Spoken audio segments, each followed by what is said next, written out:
Welcome, everyone, to a brand new episode of Sports Bets, but mostly chaos. If you don't know this by now, well, I'm Craig. I'm Jonathan. I'm Benny.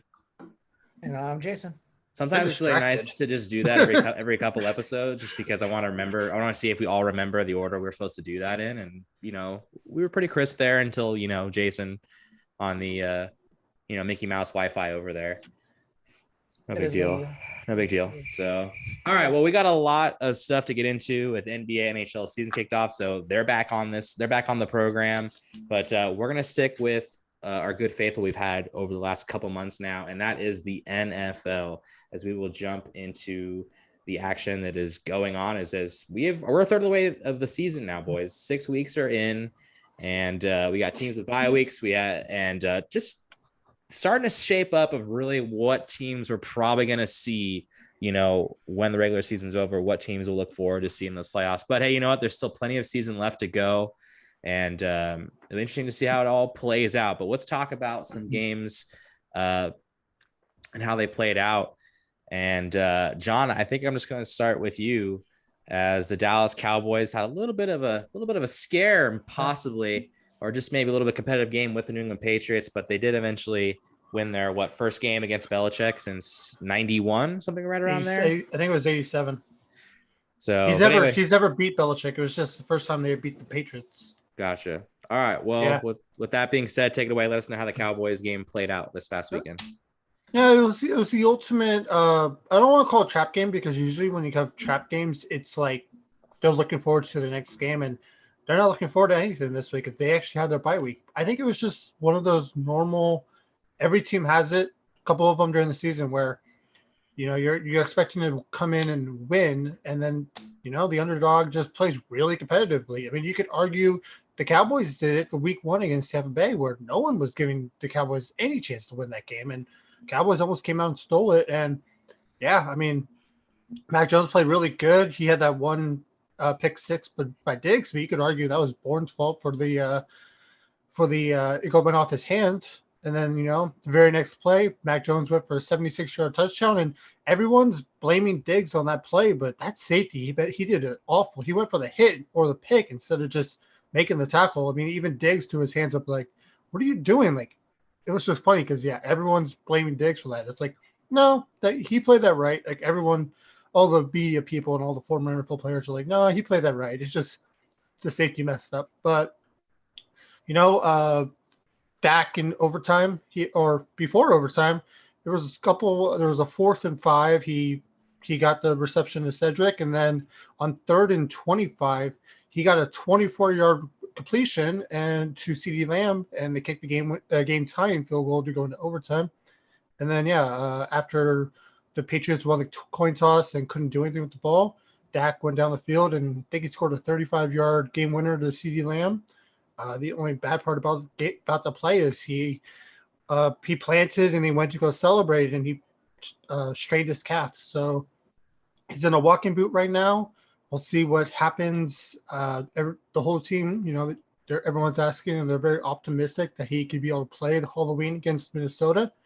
But you know what? Like, they're not looking to go, 16-1. Like, that's not their goal. Their goal is the Super Bowl. And if it means Dak sits, a couple of weeks and they lose, I'd rather do that than, because I mean, the NFC East is over. Like, they're going to win the NFC East. So I'd rather give up the first 1 seed or the 2 seed and get a 3 than have Dak play through a calf strain and maybe be worse. So I'm very optimistic. Like I said, the goal of the Cowboys this year is Super Bowl. They have the team, they have the defense, they have the offense, and it's going to be Dak's health and then McCarthy. If McCarthy continues being an idiot with his coaching, they're not going to make it. But yeah, Kellen Moore's doing really good. Dan Quinn's being really good. But yeah, it's Dak's health and Mike McCarthy. My God. All right. Good stuff. And like you mentioned, the Cowboys do have a bye week now, so it's time to rest up for there. But speaking of bye week, perfect timing. Speaking of bye week, the San Francisco 49ers just had their bye week as they did not play this last weekend, so they've had extra time to get ready. So did the Lions. Okay, I'm really glad that you decided to bring that up, but they did not show up against Cincinnati. Oh boy. Anyways, man, you just throw everything off. Cohoon. What are you also saying? You're saying that the Lions had a bye week before they played Cincinnati because they didn't show up because they didn't show up against Cincinnati. They might as well have. You're in timeout. Okay. All right. Well, that's it for everyone. That's for us today. So, anyways, as I was saying, coming off a bye week, the Niners, they're back in action on Sunday Night Football prime time against Carson Wentz and the Colts. Yeah. So, Jay, I guess the big question is who's going to be under center this weekend? Well, we all know who's going to be under center. It's going to be Jimmy I know. G. Just wanted to add it for effect. That's all. Jimmy G's going to be under center. Trey Lance is still nursing in the injury. He's probably out another week or so. It's a big game for the Niners. They should. I expect them to win against the Colts. They're facing DeForest Buckner, DeForest Buckner revenge game, I guess. Should be exciting. Sunday Night Football. I'm looking to see Brandon Ayuk get involved some way, somehow. However, he's in a doghouse. I look for him to break out of that. Debo continuing to do Debo things. The defense has been really solid. I expect that to keep up and force Carson Wentz to do a turnover or two. And the crowd should be watching as well. It's just there's every week in NFL is a must win, but this is a big game. If they have any aspirations to make the playoffs, they need to win this game. It's a must win, in my opinion. If they lose this game, time to turn the keys over to Trey Lance and get him some reps and see what we can, massage out of there. Ooh. She said. But they have to win this, or I turn the keys over to Lance and see what he has. Tough division. It's going to be tough to make the playoffs anyways. With Arizona 7-0, the Rams are, I believe, 5-1 at least. I think. They're battling for a wild card spot at best right now. But the good news is that there's tough stretch of games is really kind of over. They have some tough games here and there sporadically, but the tough run is over. So hopefully they can get a little bit of a run. All right, we're interested to see how it pans out, and maybe the bye week did them some good. So, all right, Ben, I guess however you want to start. You want to start with the sour side or the sweet side with the Lions or the Rams? Take your pick. Well, we'll just go ahead and rip it off like a Band-Aid. So my initial prediction for the season was the Lions were going to go 11-6. And as of right now, I'm pretty fucking accurate. They have 0-6 to start. So here we go with the 11 straight wins. They had a close one against sorry.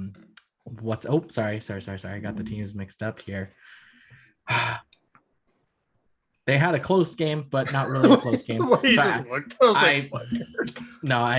got mixed up with my things. I was looking at the Rams schedule, but no, the Lions, they just got manhandled per usual for the usual style of play. But the biggest thing was Jared Goff only having double digits in passing for the first half. I think it was like 58 or something like that. It was just flat out pathetic.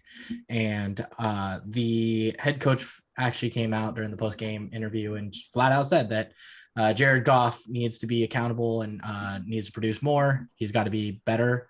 And he does. He needs to do what he's paid to do. He needs to make those in tight throws deep. Mm-hmm. He's got an arm. He's got to use it.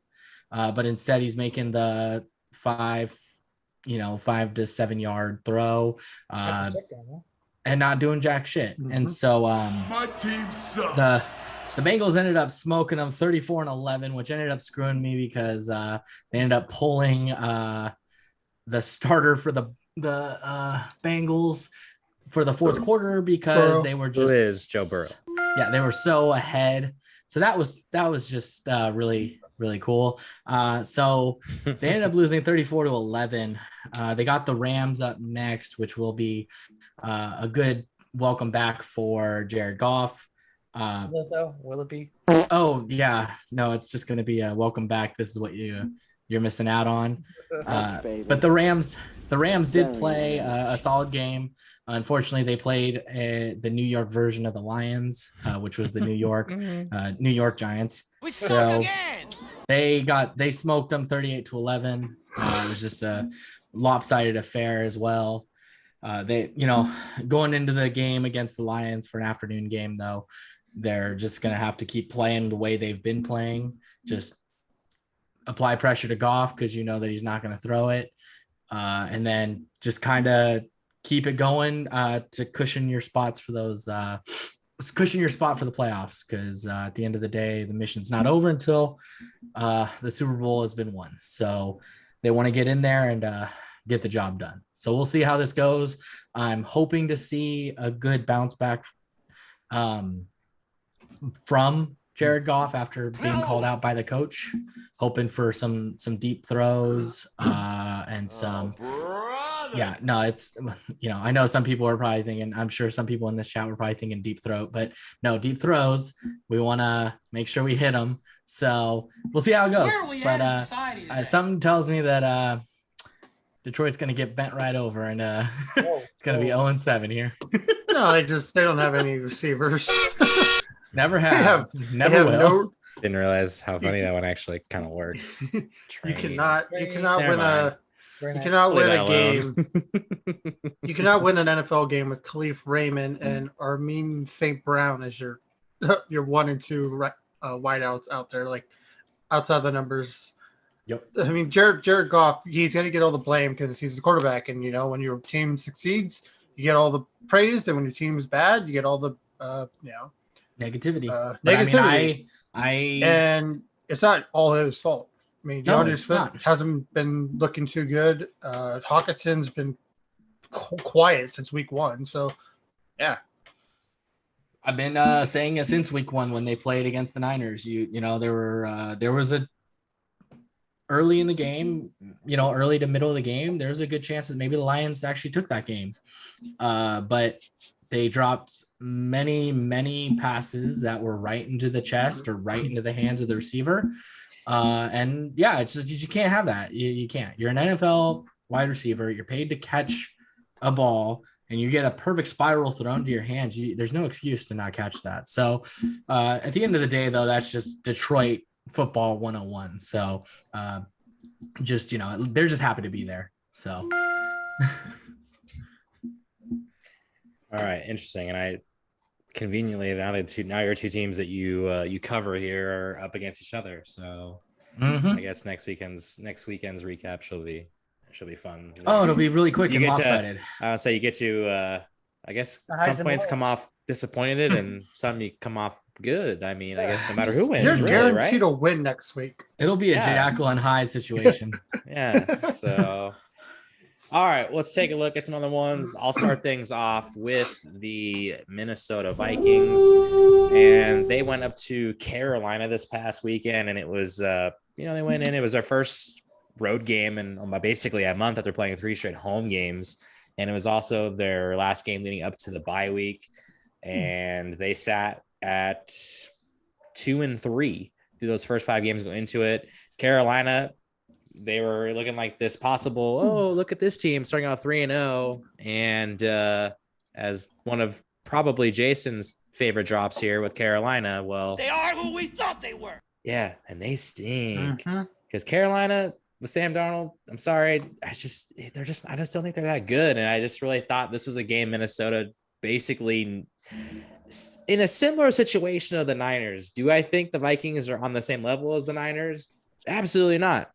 But if the Vikings were going to have some possibility of maybe making a wild card spot, they were going to need to win this game to get to 500 into the bye week because they have a gauntlet of games coming right out of the bye. I think we talked about it a little bit last week. I think the Chargers and the Ravens are 2 of the 3 games. I can't remember who it is they play the other week, but they have tough games on there. So they were able to essentially, at least they're offensively they're able to put up points. Kirk Cousins statistically is putting up good numbers this year.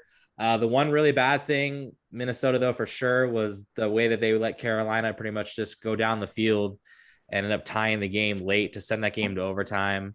Minnesota did eventually walk it off on the touchdown in OT, so that was good to see.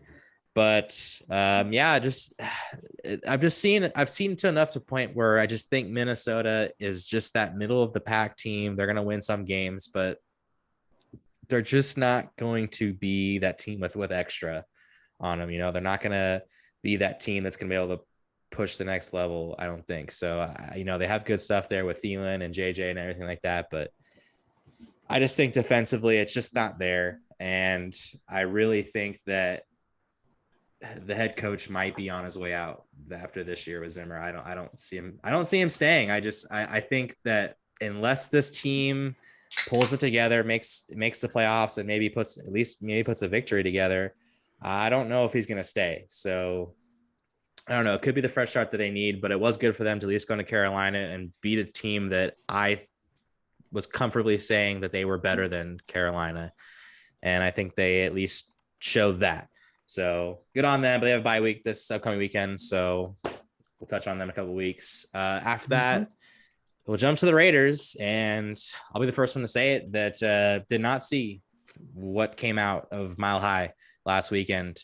I have not been pro Denver this season. They were very similar to me as Carolina. They started out 3-0 and never really trusted that whole hot start.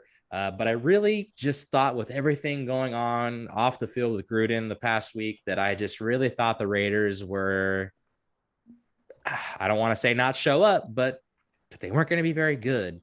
And they showed up early and they showed up often. So I know Denver, made it within 34-24, the final of that game was, but I got to tell you, I don't know what to expect week to week with these Raiders team. And I'll say that because in the pick'em, they are the one team I have not guessed right at all. Every time I pick them, they lose or they don't cover. And when I pick them to win or cover, they don't do it. So quite honestly, I have no idea what to expect of them. They have the Eagles coming in to Vegas this weekend. Spoiler alert, I took the Eagles to win in our forehead matchup. And quite frankly, I feel like that's probably going to lose now since that is what I picked. So I really don't know. The Eagles aren't very good. I don't even know what time to spend it. I don't even know the time to spend on it. So yeah, I guess we'll just see how that plays out this weekend. So it's not a game I'm too looking forward to watching altogether, but I guess if the Raiders are going to make something out of this season, they can't really afford to lose because the Chargers, I know they lost a kind of disappointing fashion to the Ravens. I still think they're a damn good football team, and the Chiefs are still the Chiefs, and they did what they needed to do. They needed a bounce back game big time against Washington this past weekend. They got it done. So if the Raiders are going to make anything, I don't think they want to fall into that 3 spot of the division, which unfortunately I think they're probably going to, because I just don't see them finishing ahead of both of those teams, but we'll see how it goes. We got more games. They got more games obviously in the docket. We'll keep touching in on them. And then we'll shift things over to Monday Night Football, the Bills, and a little bit of a rough one. Again, I think, the Bills, just like the Vikings, they were going into the bye week after this game. And offensively, they still did it. Josh Allen still had decent numbers. I think he threw for over 350 yards. But at the end of the day, there's a guy in Tennessee by the name of Derrick Henry. I think we all know who he is. And the Bills just really couldn't stop him. So we noticed. Yeah, wasn't able to see a lot of this game because we had softball going on. But I did actually tune in late enough to see the Bills going for 4th down. Was it inside the 5-yard line with under 30 seconds left in the game? You're down by 3. Coach McDermott put all his faith in Josh Allen, which I think is a controversial decision, but at the same time, it's week 6. You're still 4-2. I don't think you need to worry about that one game costing you the division. So it's a risky move. And obviously hindsight 2020, you look back on it and they didn't get it. So now you can sit there like, what are they doing going for that? Which, by the way, I think I saw this interesting stat that was the first time in NFL history that a team has gone for, I believe, 4th down inside the red zone with like under a minute to play, only down by 3 or something like that. It was some weird stat, but it was something of that line. That's the first time that's ever happened before. So controversial move. Me personally, like I said, it's week 6. I don't think it's a too huge a thing that they went for it. It's the showing of trust. And I think even Josh Allen said that post game that he appreciated that coach, put that faith in him that he was going to get it done. I mean, it's not like Allen hasn't been, it's been struggling to run the ball. I mean, the guy's been doing everything with his feet, with the arm, with everything going on. So a risky move. It didn't pan out. And look, and like I said, hindsight 2020, if they go for it, if they get the first down and then win on a touchdown, it's probably not even discussion, right? It's probably just, man, that was a ballsy call by McDermott, and it panned out big time. So it's probably not much of a talking point there, but I guess props Tennessee on that one. I think at least on this show, we've talked about how that division is terrible and how the Titans aren't that good, but they had a healthy, well, I don't know how healthy, but Julio Jones and AJ Brown were both playing for the Titans. So those are 2 weapons offensively as well that Ryan Tannehill has. As far as I remember, I don't think there's statistics. I don't think either of them had too big of a game. I mean, correct me if I'm wrong. I don't think either of them put up monster numbers. It was the Derrick Henry show. It was Derrick Henry show. So I don't want to say we should sleep on the Titans necessarily, but then again, the Titans do play the Chiefs this weekend, and I don't really like their odds there. But anyways, yeah, the Bills have a bye week, so hopefully they can get right. And I think we talked about last week, they have like no really tough matchups coming out of the bye week. So they could get right back on the W train starting right away in a couple of weeks. So tough one. It's going to happen. But you know what? If they're going to lose tough games like that, let it be now in the regular season and not in the playoffs, because they're going to the playoffs with the mission of not losing a single one, which sounds weird because I don't think that's anyone's mission when they make the playoffs. But they are still a Super Bowl contending team in my eyes. So. But yeah, I didn't understand all the controversy. I mean, I think Josh Allen just got blown up by the defensive end. Like, he played that play so perfect. He saw it coming the whole way around, and nothing you can do about that. Just a really, really good play by the defensive line. Absolutely. All right, boys. Well, as we've kind of recapped a little bit of our games of week 6, we take a look at week number 7. If there's just any games on the docket that we are excited to watch. And Ben, well, don't worry, I won't start with you. Ben, I'm gonna throw this to you. Is there any games you're looking forward to watching this upcoming weekend?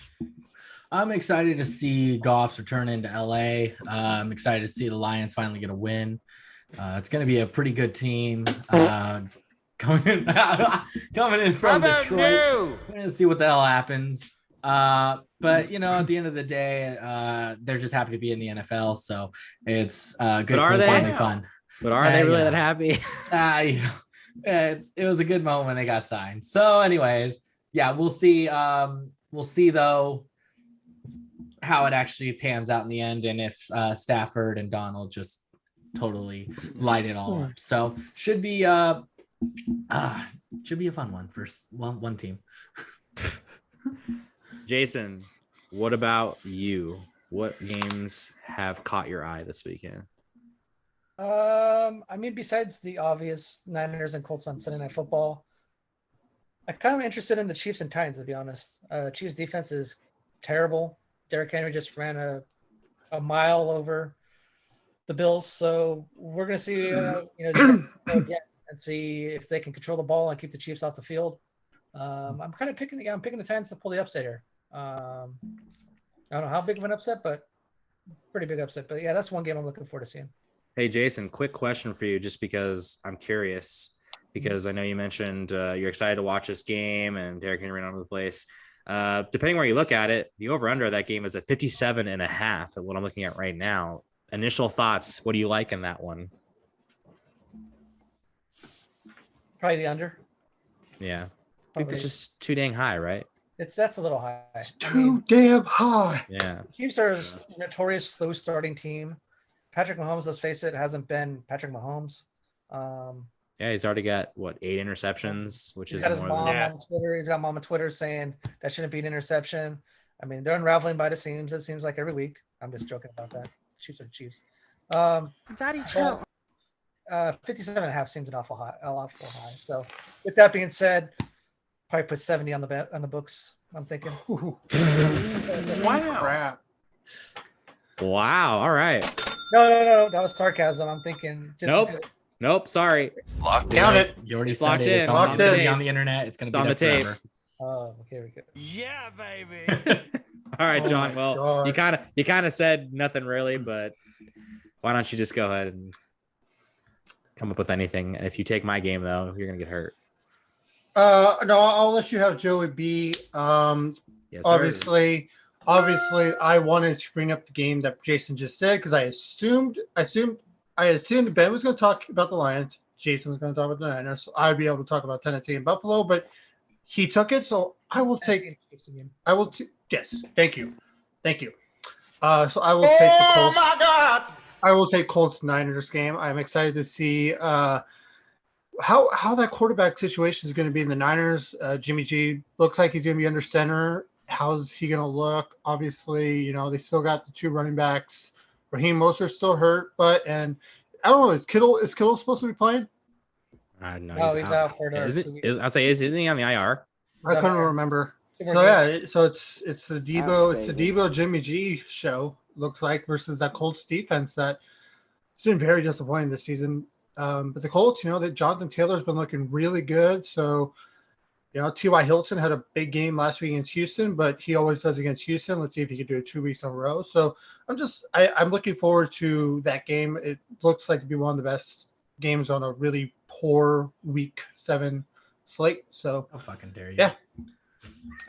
I wanted to quickly. Oh, here we go. I was hoping I could talk about a Washington game because I did want to talk about the disrespect that Patrick Mahomes' brother did with the whole Sean Taylor situation. I don't know if you guys saw that. I saw a minor glance at it, but I didn't look too far into it.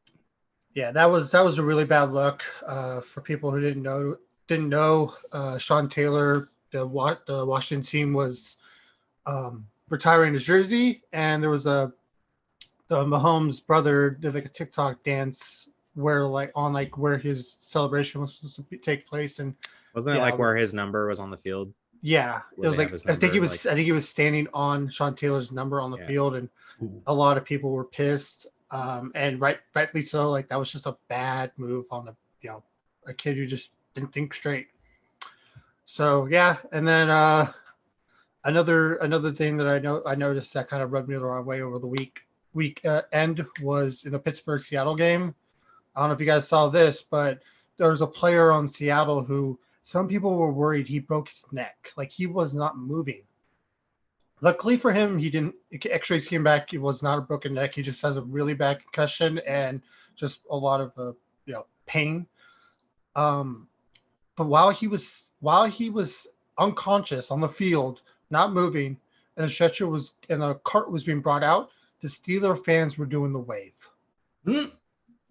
And yeah, it was just not a good look. It was when I saw that all over Twitter, it rubbed me the wrong way really bad. And you got Steeler fans who were ranting about it, like we're supposed to be one of the best fan bases in the league, and you guys are really doing the wave while someone's being carted off. So like even Steeler fans were just pissed. So those are 2 things that just rubbed me the wrong way over the weekend. But yeah, I'm hoping for a better weekend this week. All right. Well, that was a little bit of a get off my lawn there. Yeah, I was more of a get off my lawn than anything. Damn. I'm not used to doing that. I don't have gray hairs yet like you two. How about no? All right. Well, yes. Excuse me. All right. So yeah, John kind of, did tease it away for me, but yeah, I say the one game that I would say I'm looking forward to is that Bengals Ravens matchup. The Bengals have been a little bit of a nice surprise. The pick of Jamar Chase has panned out pretty darn well, I guess you could say. I think the guy's got I think I saw a stat that I don't know if it's changed, but he has the most rookie touchdowns of any other wide receiver of all the other wide receiver rookies combined. So that's pretty good. And another thing that me and John talked earlier this week is there's only 2 quarterbacks. Well, this was going into before tonight's game, so I don't know. Well, I'm gonna say I don't think it's going to change with Bridgewater or Keenum. But basically, there's 2 quarterbacks in the NFL this season who have thrown multiple throwing touchdowns in every single game this season, and it's Patrick Mahomes and Joey Burrow. So impressive Burrow's been, but this is going to be an incredibly tough matchup going into Baltimore, who I can't even. It's hard for me to fathom this. The fact that the Ravens' one loss came to the Raiders, like that, still kind of baffles me a little bit. But even with all of the weapons, all the running backs that have gotten hurt and the Ravens have lost, they really haven't lost a step. They've been able to get everything done. Lamar Jackson has looked incredible. And, I'll admit it. I mean, that whole game last week punched me right in the mouth. I really did not think they were going to roll up all over the Chargers. The Chargers had nothing going for them that entire game. It seemed like every time they clipped that game in red zone, it was either the Chargers were back in their own territory, looking like they had no idea what they were doing with the ball, or the Ravens were driving. And that one hurt, especially when you needed the Chargers +3 to win a parlay. But that's neither here nor there. So this is going to be a humongous matchup for the Bengals, a real test of seeing of what they got.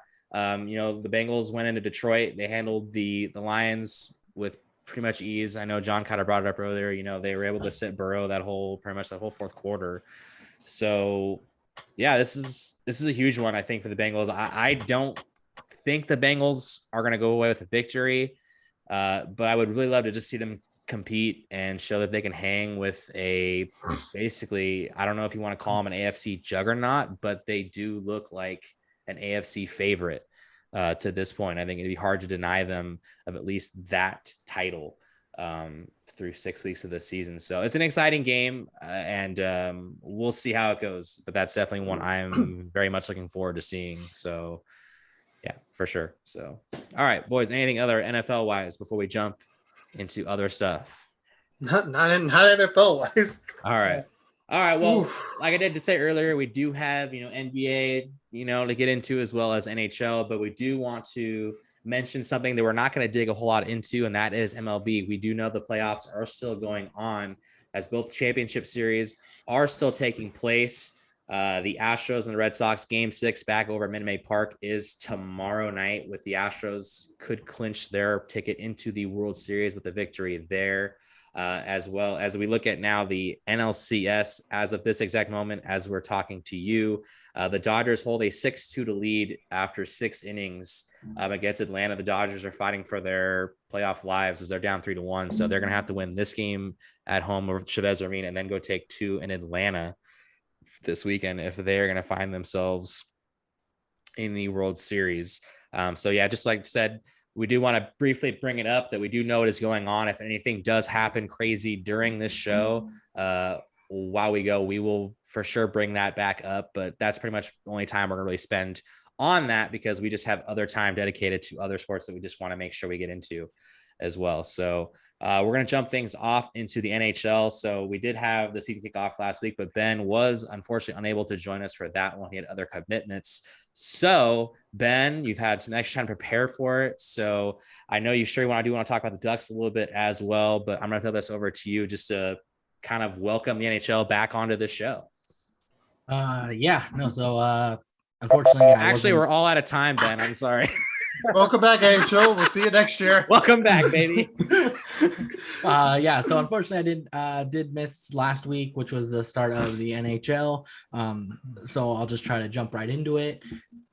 There were a few signings that I had run across, and so the captain, Sasha Barkov of the Florida Panthers, he signed an 8-year extension for $10 million per year. He's a really good player. Glad to see that with them to keep him around. Matthias Ekholm, 4 years, $6.25 million. Brady Tkachuk finally got to an agreement. So for 7 years, $8.214 million. And So he was able to join the team, which they desperately needed and really wanted his upbeat attitude in and around the team. So that was good. Ryan Pollock, 8 years, 6.15 mil with the Islanders. So, pretty expensive piece right there. Charlie McAvoy, a guy who got a lot of heat, maybe wasn't going to want to be in the Boston Bruin organization. He signed an 8-year, $9.5 million extension per year. So pretty crazy to see some of these big signings. It seems like 8 years is kind of the magic number right now. And so I feel like we're going to see a lot more of those come this season and off season. Then Seattle Kraken did get their season started. They had a little bit of a rough outing against Vegas. They had a tight game, lost a 1-goal affair, but then they go and play Nashville and actually beat them. Nashville looked a little shaky right off the get-go. So Nashville gave the Kraken their very first franchise victory. And what was it? And then some injuries that had happened. Jack Hughes actually got hit pretty hard by a Seattle Kraken player yesterday. Not dirty or anything, just fell awkwardly. He messed up his shoulder or collarbone, I believe. Dislocation of his left shoulder. No surgery required, so he'll be back probably in a month or so. They're not going to want to rush him back. So that'll be good to see him back out there. Well, then there was talks because of the Evander Kane incident. He got suspended by the league for 21 games due to a COVID protocol violation. So that was a little bit of a hit on the team. Not too surprising, though. Everyone was kind of expecting some sort of suspension to eventually arise. But Kevin Kurz did take a guess that he doesn't believe that Evander Kane will actually play this year for the San Jose Sharks. So I think that in that it probably means it's going to be another suspension is going to come up, or the team's going to figure out by that time if they want to just buy his ass out or just get rid of him altogether. So we'll see what happens with that whole situation. And another injury that actually was very critical was Jonathan Bernier for the New Jersey Devils. He has a lower body injury, so that really sucked for New Jersey because he's really going to be the workhorse for them in between the pipes. And for him to be hurt, and then now Hughes as well. I think that there's going to be a lot of downfall, and New Jersey's going to fall right back to where they were last year. So going into some teams though, so Vegas, to start off with them, they did start off beating Seattle, but have now lost 2 straight. They play Edmonton tomorrow. So Edmonton will be on a back-to-back. They're playing currently right now Phoenix. So there's a good chance that maybe the Knights will take care of that game. They did have a few days off, 5 days off, I believe, before they played yesterday against the Blues, and where they had lost 3-1. So should be a good game tomorrow for the Knights to really see if they can get something going. They're still they're 1-2 right now. Yeah, 1-2 to start the season. Not really their ideal situation. Oh yeah. Then you got the San Jose. You got the Anaheim Ducks. They started off a little promising, starting off 2-1. Beating Winnipeg, who is rocky as hell, losing a close one with 7 seconds left to Minnesota, and then beating Calgary in Calgary. It looked good, but then they fell to the Oilers off of a couple fluky goals. Again, Stolar's just not being the best. So they fell to 2-2. And then tonight they were actually playing the Oilers, they played the Jets, and they got handled 4-1. So they are now 3-2. And I guess they're making their way back to the cellar. So it was a fun time while we got out of the basement, but we're looking like we're going right back. And then with the San Jose Sharks, just to talk about them real quick, I'll touch base on them before you guys get in depth. Winnipeg, you guys took care of them 4-3 in your season opener and home opener. And then you guys actually immediately got a couple days off and then went up to Montreal, shut him out. Hill got his first shutout as the San Jose Shark, and 5-0 to a Montreal team that is just not what people thought they were going to be this year. And then you got Ottawa, not even close, today, and you guys handled them 2-1. Very good game. That was almost like a playoff game. Very tight, well played. But you guys took that one. She said. And then tomorrow you guys have a game against Toronto. So that should be a good game where Hill will get the start there. And You can do it! and then on a side note, I don't know how many of you guys ever heard about this, here. But man. a lot of side notes here. So unfortunately, when Vegas got rid of Marc-Andre Fleury, he actually found out via Twitter. And everyone was very shocked by that, and everyone wasn't very happy about it. And Fleury was even very thrown off by it. But the truth has come out finally that the GM of the president, George McPhee, intended for Marc-Andre Fleury to GM is the president. But he wanted him to find out on Twitter because of Marc-Andre Fleury's agent a year or so back, how he made that tweet about the sword in Marc-Andre Fleury's back about sabotage, feeling like the organization was screwing Fleury. Even though Fleury had nothing really to do with that, that was just the agent kind of going rogue on his own. The team decided to play into that and played it against Fleury. So Fleury found out via Twitter, was not on accident, and it was really messed up that way. But just kind of shows the shady shit that the Knights kind of do, I guess. I'm kind of surprised by that. Ouch, baby. That's why no one has respect for that franchise right now. It's just crazy. They're falling apart. They are definitely falling apart little by little. But no, that's all I got right now in regards to that. Very excited that hockey's back. And just FYI, fuck you, John. It was only 7 minutes and 45 seconds of hockey, not 15 over. I heard that hit it or quit it last week. You're welcome. Oh shit! Oh my god! I watched that. I actually totally forgot all about that. Well, I just assumed that was over 15 minutes because I'm like, is he still talking? Hey, pay the I under. paid that man his money. The under pays. Also, I also love that he directed it right at you, even though all of us are very quick to be, hitting it. It's definitely going. Oh yeah, no, you guys. I mean, all y'all are bastards, but John was the one that straight up pulled up the question. Like John was the one that led the charge. So, boom. Some of us are more quick to hit the Yeah, shit happens. All right. Well, as Ben kind of did touch up a little bit on the Sharks, they did. Finally get their season out. It was kind of crazy that they didn't start till this past Saturday, but an entertaining game nonetheless in the game against Winnipeg. And I thought it was overall a good game. And then they went into Montreal Tuesday night. They handled Canadians exactly like Ben said. That team is struggling poorly. And that's been the only shutout, I think, up to this point in the NHL season, unless something's happened today. But I don't believe so. And then a real tight game with Ottawa tonight. I thought that at most parts, I thought maybe they got outplayed, but they got the job done. And that's really all that matters. And so they're sitting at 3-0, which Jason joked before we started recording this. Hey, Sharks are 3-0. Raise your hand if you thought that was coming. And none of us saw that coming. So put your hands down. Put your hands down.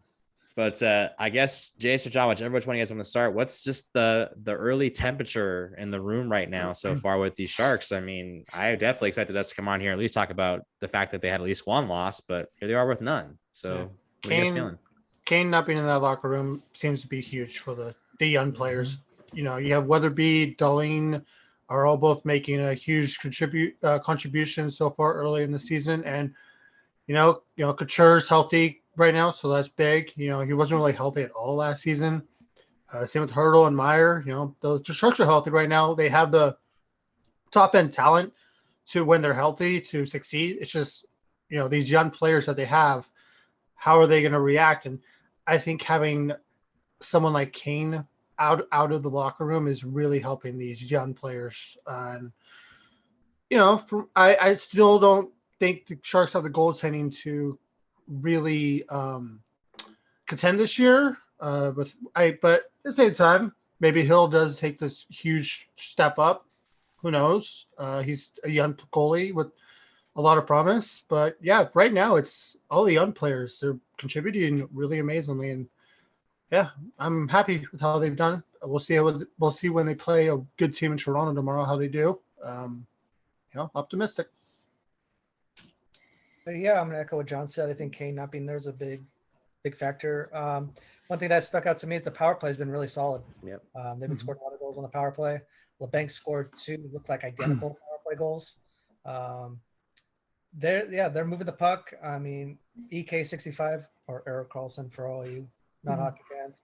When he's healthy, he's an elite defensive talent. He can skate like no defenseman. And he's healthy. So I think the biggest thing is if the Sharks stay healthy, they are definitely going to compete for a playoff spot. It's just a matter of the guys like, Couture and Hurdle and EK65 stay healthy. They're on the up and up, especially with the mesh with the young talent as well. It's good to see. Like I joked about earlier, I'm surprised. We'll see how it goes. Talk to us again next week. Yeah. They're 500. Right. Well, yeah, I think one of the huge things that they did, and I think we touched on this, back when we first kind of started the show, back when the Sharks, were going on during the whole COVID season. We talked a lot about Martin Jones. We talked a lot about how, we all thought he's not really the right goalie for them. And clearly they've decided that they agreed that they moved on from him. And me personally, I've kind of always felt that Jones always took a little bit more heat than he probably should have because the defense didn't play well in front of him. But I also said that he did not make the key saves when you needed him to make them. And it was the right move to finally move on from him. And they did that. And I know they brought a guy like Aiden Hill, who's a young up-and-comer who has a lot to prove. I think he's sort of a similar situation, not identical, but sort of similar to situation as Martin Jones was when the Sharks got Martin Jones. I think there was a lot more stock maybe on Jones than there was with Hill. I think Jones was a little bit more known than Hill was coming over. And then they went and got a veteran goalie like James Reimer, who I think some people on the show probably not as big a fan of him as I am. I don't think he's a great goaltender, but he's a veteran goaltender, and I think he can be a solid, essentially a backup. I don't know if they really, officially came out and said who the starter is, but I think it's pretty clear that Aiden Hill is probably getting that number one job, at least for the time being. Right. And I think just to touch on it, I mean, I don't want to put too much stock into this early start just because, they haven't played anybody too elite. I know tomorrow, especially on a back-to-back, it'll be really interesting to see how that they match up against the Leafs. But I think if the Sharks are really going to make a push and make the playoffs this year, they just need a lot of things to go right. Goaltending is one, but they need their top players to stay healthy and perform. Erik Karlsson being one of them. I don't see this team making a push if he doesn't stay healthy and he doesn't at least somewhat return to the defenseman that, I mean, hey, at least he hopes he still is. I know he said before the season started that, I don't know if the exact words right, but he says he still thinks he's one of the best defensemen in the world, or the best defenseman in the world. And I don't think that's true, but that's the mentality you kind of have to have. So whether you want to say it or not, maybe you don't, but he wants to show that he's in return. And so hopefully the health is there. But one thing I thought that was good too, and I think I've liked what I've seen from these guys, is the two veterans that they picked up in the offseason. Ben's familiar with them, Andrew Cogliano and Nick Bonino. Cogliano getting the first goal this season as well, shorthanded. So I think that getting those guys and having them kind of take on roles, I mean, they're not going to go out there and score 30 goals for the Sharks. I mean, that's a ridiculous thing to think. But they still have a lot of young guys in their lineup: Dahlin, Eklund, Peterson, and Weatherby, and all those guys. Yeah. They have those. Ferraro's pretty young too, still. And Ferraro, yeah. So they have, and not to mention the other guy who's injured right now, Knizhov, who we probably won't see for a couple of months. But they have a lot of young talent. So I just kind of think that a lot of things have to go right. They're gonna need a lot of their top players to show up. They're gonna need the young kids to be somewhat consistent, and they're gonna need goaltending to be solid. So I mean, we'll see how it goes. It's early in the season. So far, it's been good. But yeah, I think one thing too is that the Sharks have kind of gotten away from in the years that they've struggled is their special teams. That was one thing about them back when the Sharks were, a contending team, was their power play was in the top. Their PK was really good. And I think they've gotten in the last couple of seasons where they've gotten away from it, and their special teams hasn't been a key component to their game. And their power play has been incredible so far this season. So, I mean, nowhere is it going to, I mean, they're basically at 500 almost right now in their power play. There's no way that's going to stand and where that's going to stick.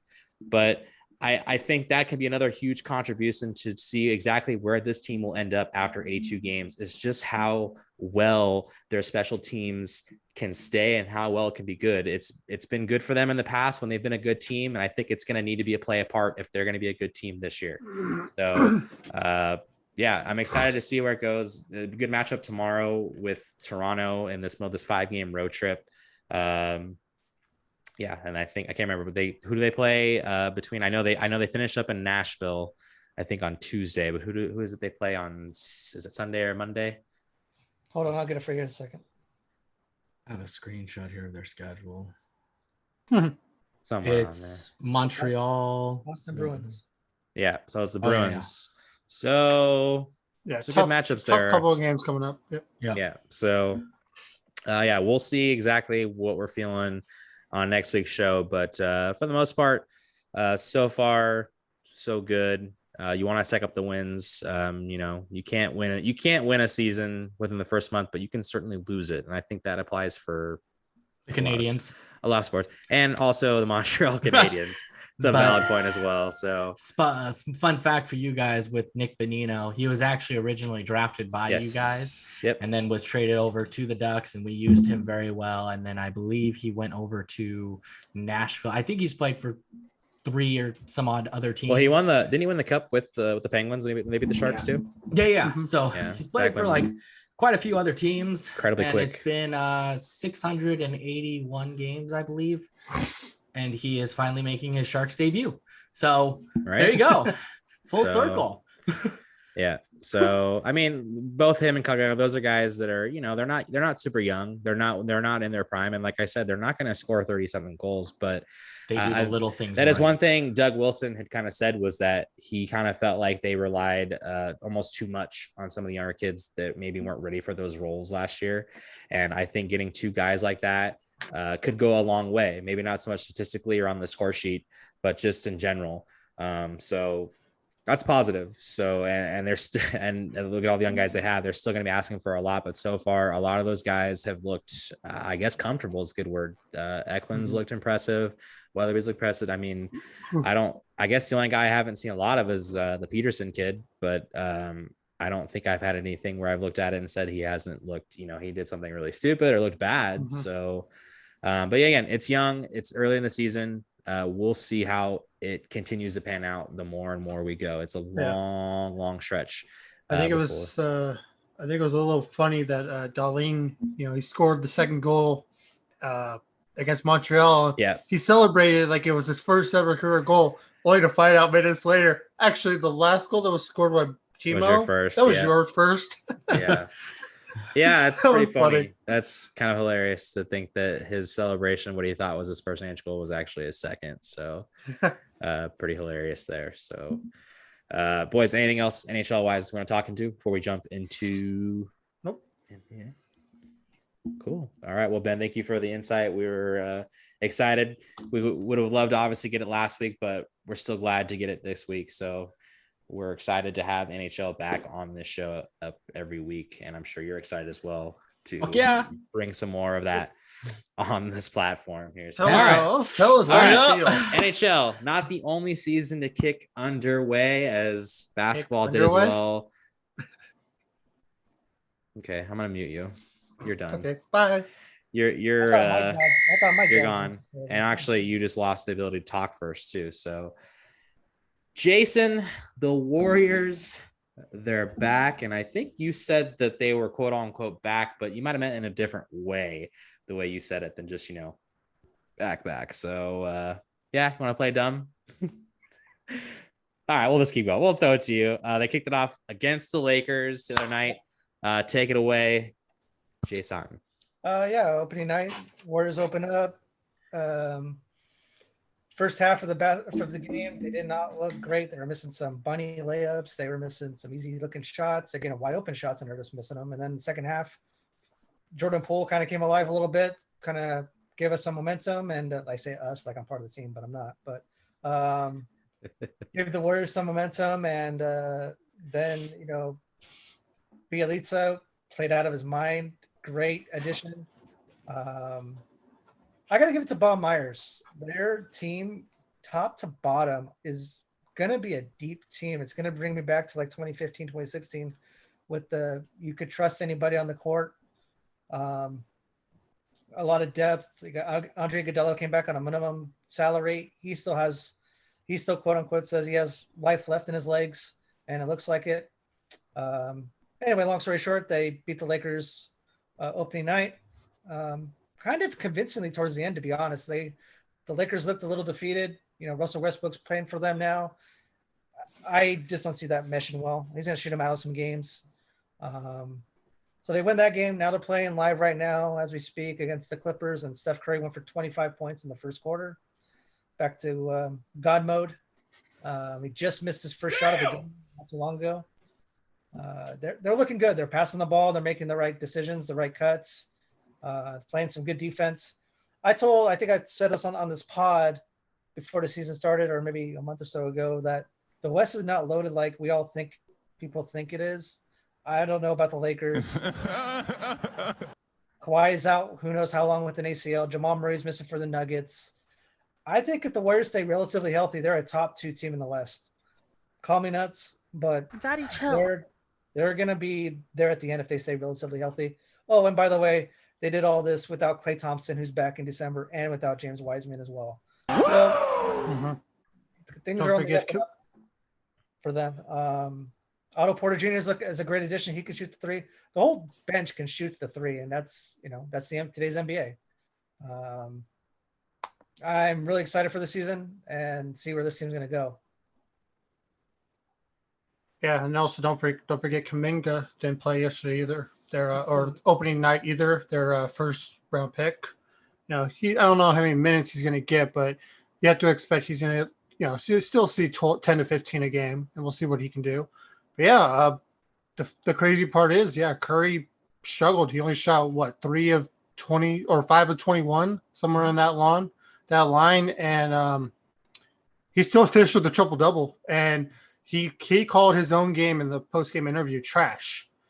And it's kind of ironic because on the other side, you got Russell Westbrook playing for the Lakers, who, a couple years back, he won the league MVP for games like that, where he shot like shit, but still got a triple-double. And because he averaged a triple-double for the first time in 50 years, he won the league MVP. And for Curry's standards, that game was trash. So it's kind of funny. It's a low-key dig at Russ right there. But the crazy part with the Lakers, they cannot win if LeBron James is their best 3-point shooter. Like that's not going to work. So they have some things to fix. You would think, it's LeBron James, it's Anthony Davis.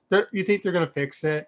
We'll see what happens. For the Warriors, a really impressive game. I did not expect I can't pronounce it. Belika, but yeah, I can't pronounce it. I wasn't expecting him to go out for a double-double. If you told me that he was going to have more points than Russell Westbrook opening night, I would have told you on bath salts. So pretty crazy. That ain't true. Okay. Yeah, Curry for tonight. Curry went God mode. Unfortunately, he's immortal in the second quarter, and the Clippers are making a run. We'll see what happens. That's so funny that you said bath salts of all things. That's good. That's good.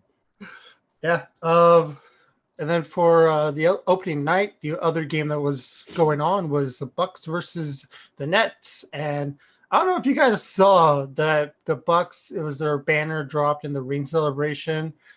Man, those brains are like the size of a baseball. Like they're humongous.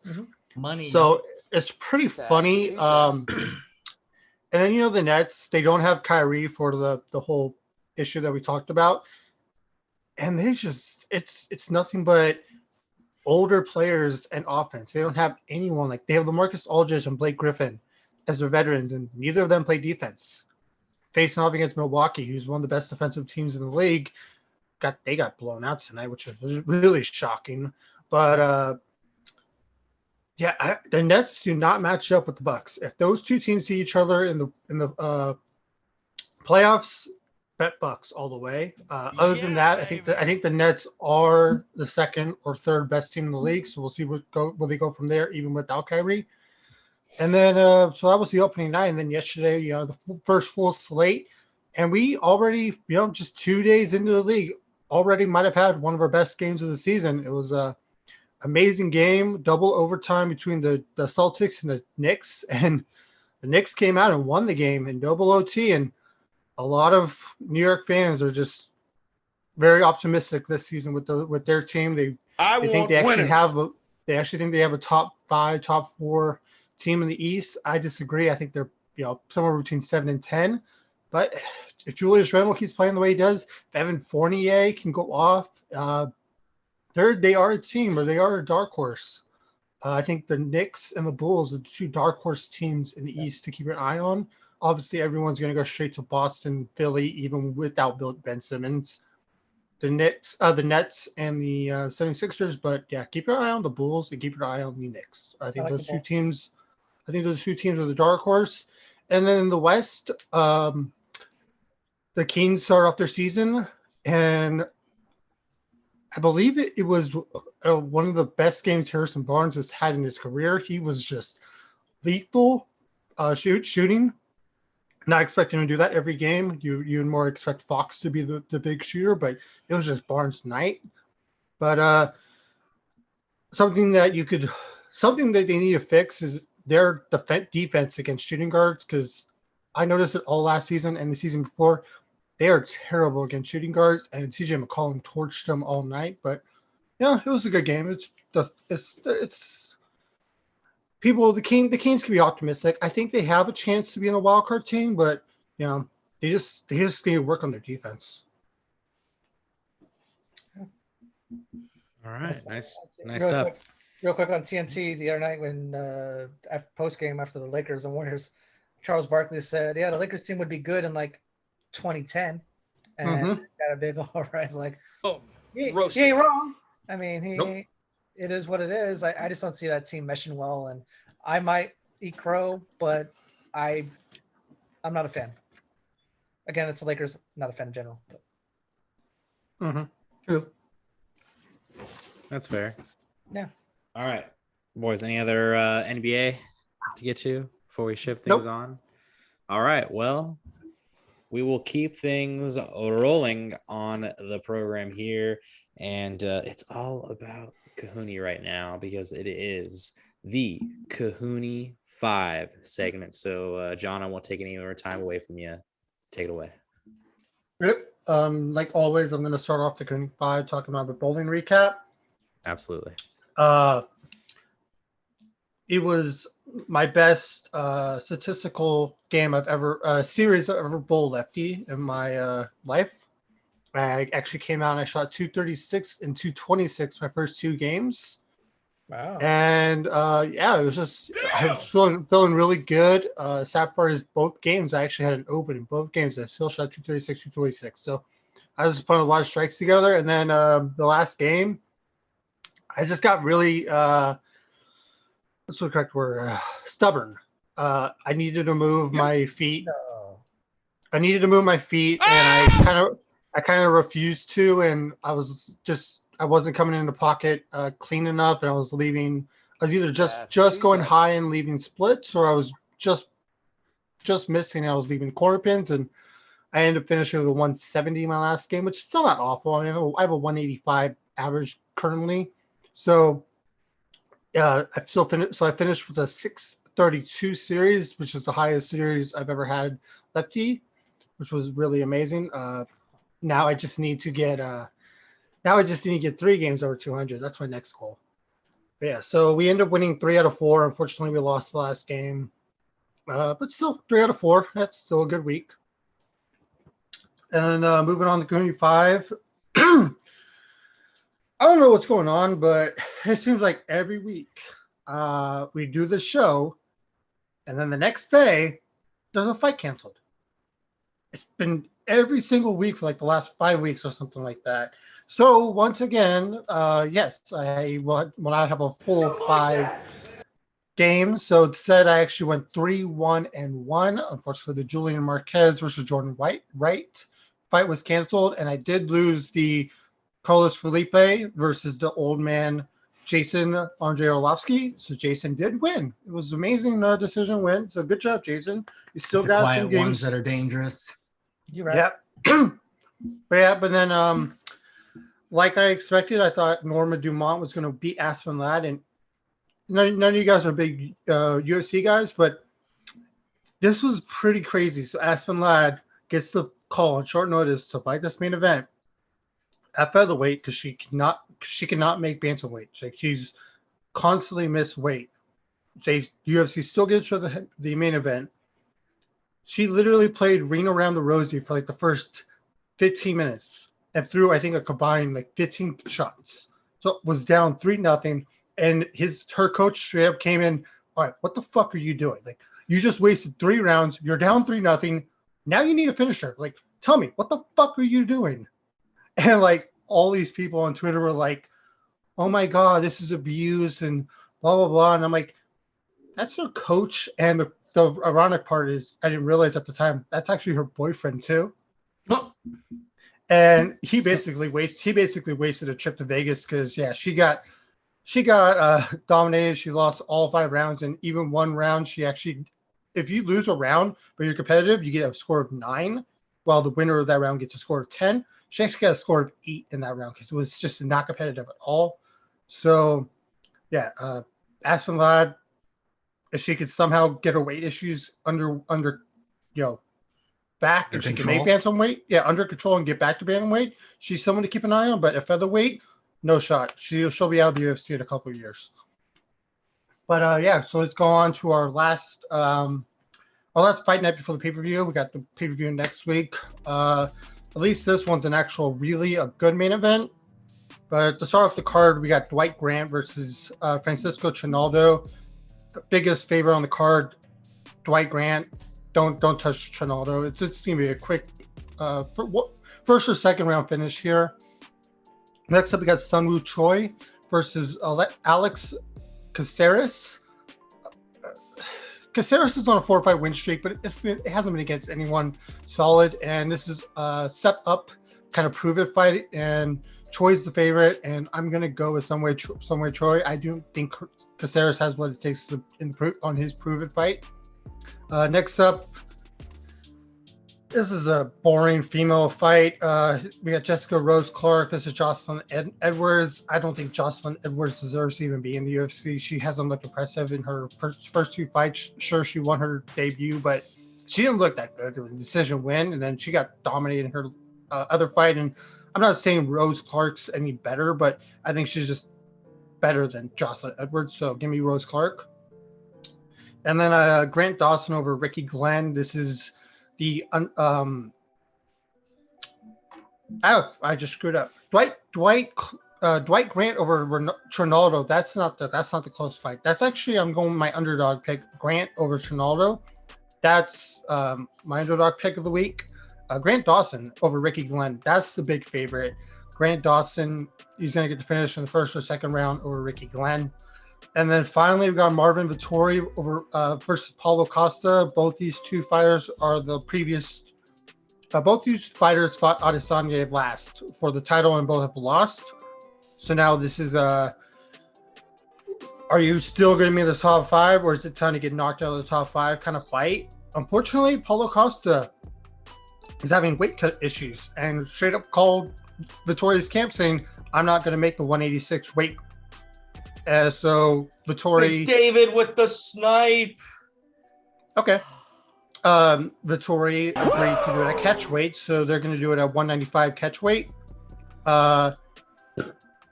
Costa, I think his time at middleweight's over. I think he needs to go up to light heavyweight. And I think Marvin Vittori is going to win this one and stay in the title picture. Not saying he's guaranteed to get the next fight with Adesanya if Adesanya beats Whitaker, but he'll stay in the title picture. So I got Vittori over Costa. So to recap, I got Dwight Grant, Sunwoo Choi, Jessica Rose Clark, Grant Dawson, and Marvin Vittori. All right. Good stuff, Cohooney, as always, with the weekly Cohooney 5, as we bring that to you every single show, as we'll now take things over to the softball diamond. A little bit of recap we have last week. We'll start things off with last Friday. The Pitches and Brews were 3-0 through the first 3 weeks, but had a tough matchup against Alicia's team in Too Sweet.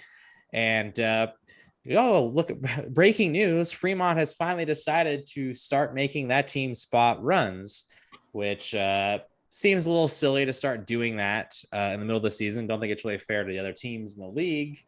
So as much as it was, I guess, nice in a way for us to get spot of the runs, I just didn't think it was really fair, and I probably would have honestly preferred that they just didn't do it since they couldn't do it at the beginning.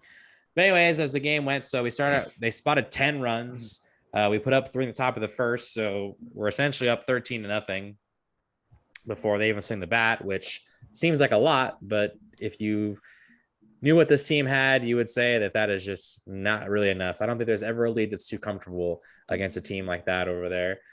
So we were actually they were struggling offensively in the first few innings. We made plays defensively. We didn't give them anything extra, but then eventually they ended up busting out with 14 runs in 1 inning, and not a lot of mistakes really on our end. I mean, I was playing in right field. There must have been at least 3 balls that were just absolute laser line drives to left field that really I just don't know how you even catch. Like, I don't know how you even make a play on it. There's nothing you can really do about it. So another thing too is our offensively, the bats cooled off. We put up the 3 in the first. We only put up 1 run the rest of the game.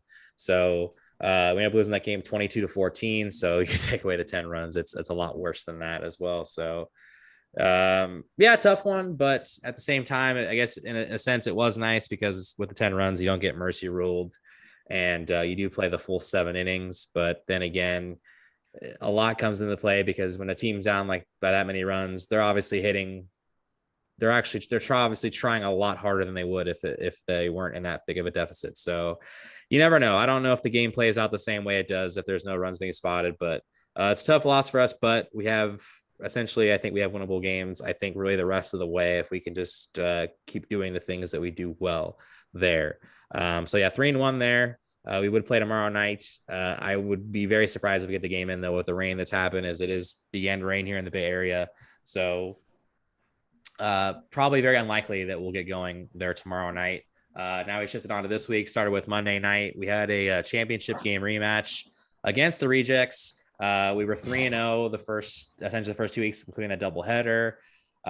So really, I think if you look at based on the schedule, the teams that we played against and we have left, we played probably the weaker teams of the league, and we handled our business. And off the gate, things were looking really good. I want to say we had a 9-2 lead going into the bottom of the 3rd inning.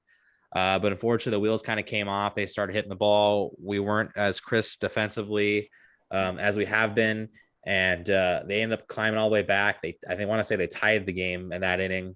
And then we eventually we ended up getting another run in the next, I think Jason essentially ended up getting an inside the park home run that next half inning, but then they ended up taking the lead, and they went up 15-10. And that was really all she wrote. And crazy stat. But after that loss, if you date us back into last season, we'd won 9 straight games on Monday night, including playoffs. So quite a stretch of games without a loss there. Unfortunate for sure, just based on the fact that, based on who the Rejects have the rest of the way, they only have 1 game left as a winnable game for them. So more than likely, they're probably going to finish 5-0, which that loss is going to hurt us because that's probably going to drop us up out of the number 1 seed, which means if we do face them again in the playoffs, they would have home field for that game.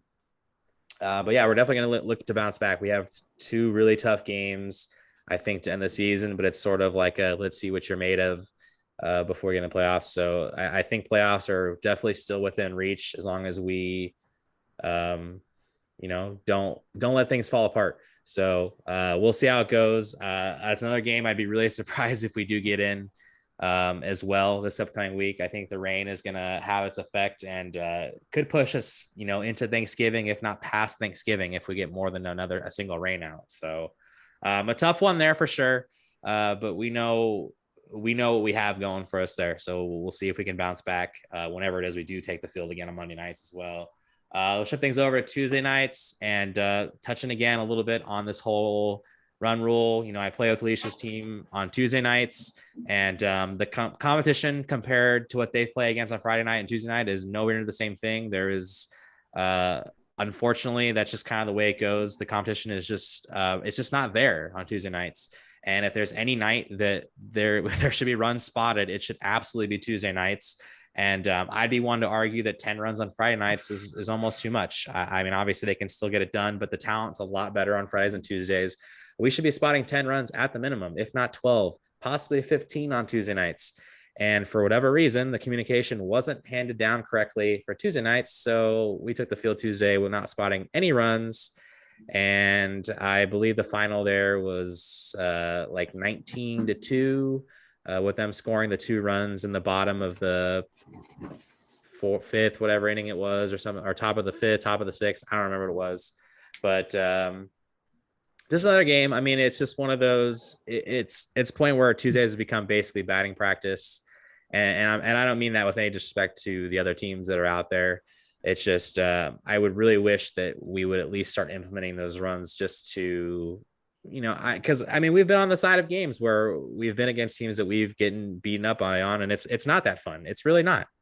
So I just think it'd just be funner for everybody all around if we could start doing it. So I don't know if that's going to start happening or not, but we're sitting at, I believe, after that game, we're 5-0 on Tuesdays. We got 3 games regular season left, and then we have playoffs coming up after that. So we'll see if runs can begin to get spotted there. I really hope starting next week there. And then as for Wednesday nights, we got rained out last night, so no game there to report.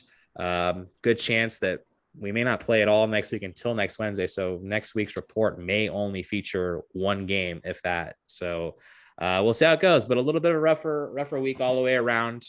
But we'll see how it goes. We'll just play it out every week. But I guess there's anything any of y'all want to touch on, anything there. I guess John doesn't really have anything to say since he didn't get a chance to play at all. So I guess it's just up to Jason and Ben if there's anything you guys want to add on. And I guess really the only thing you guys can add on is on Mondays, because Fridays you guys both didn't play. So I guess if there's anything on Mondays to add on.